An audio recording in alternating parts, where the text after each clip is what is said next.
ضیاء چترالی صاحب لکھتے ہیں کہ 1960 میں جب کانگو فرانس سے آزادی حاصل کر کے ایک الگ ملک بنا تو فرانس نے اپنا ایک سفیر کانگو میں اپوائنٹ کر دیا۔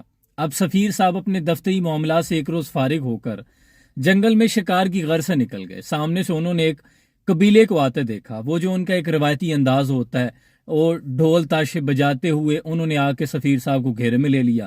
سفیر صاحب یہ گمان کر رہے تھے کہ شاید یہ لوگ میرے استقبال کو آئے ہیں، جبکہ وہ ایک آدم خور قبیلہ تھا۔ انہوں نے سفید چمڑی والا گوشت سمجھا، سفیر صاحب کو پکڑا اور اپنے قبیلے لے گئے، باندھ کر انہیں کاٹ کر پکایا اور کھا لیا۔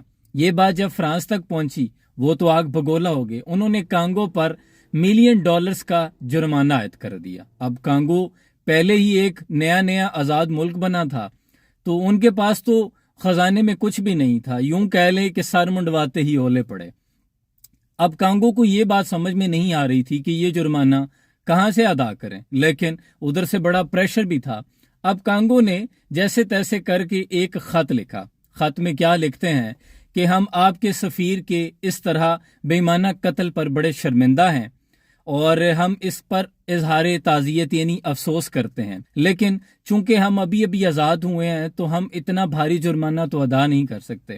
آپ ایسا کریں، کیونکہ ہمارے لوگوں نے آپ کا سفیر کھایا ہے تو آپ جو ادھر ہمارا سفیر ہے آپ وہ سفیر کھا لیں، کہ چونکہ اسی تہاڈا سفیر کھا لیا، تسی انج کرو کہ گل مکاؤ تے تسی ساڈا سفیر کھا لو تے جرمانہ اسی نہیں دے سکتے۔ لہٰذا IMF کو یہ مشورہ ہے کہ پچھلے 75 سالوں میں آپ نے جو ہمیں قرضے دیے ہیں، ہماری جو حکمران جماعتیں آتی رہی ہیں، انہوں نے وہ تمام قرضے ہمیں تو دیے نہیں، انہوں نے باہر سوئس بینکوں میں آپ ہی کے پاس رکھے ہیں۔